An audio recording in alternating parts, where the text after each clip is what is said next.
নমস্কার। আজকে আমরা শুনব শ্রী শ্রী সারদা মায়ের অমৃত কথা।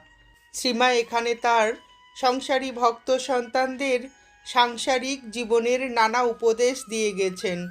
আমরা এখানে সেরকমই কিছু ঘটনার কথা শুনব।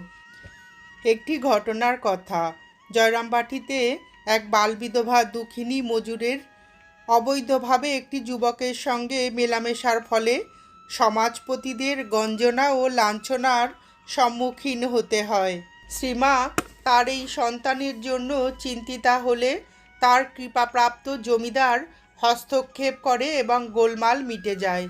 মা জমিদারকে আশীর্বাদ করে বলেন, বাবা, দুঃখিনীকে বাঁচিয়ে দিয়েছ, রক্ষা করেছ, শুনে আমার প্রাণ ঠান্ডা হয়েছে। ভগবান তোমার মঙ্গল করবেন।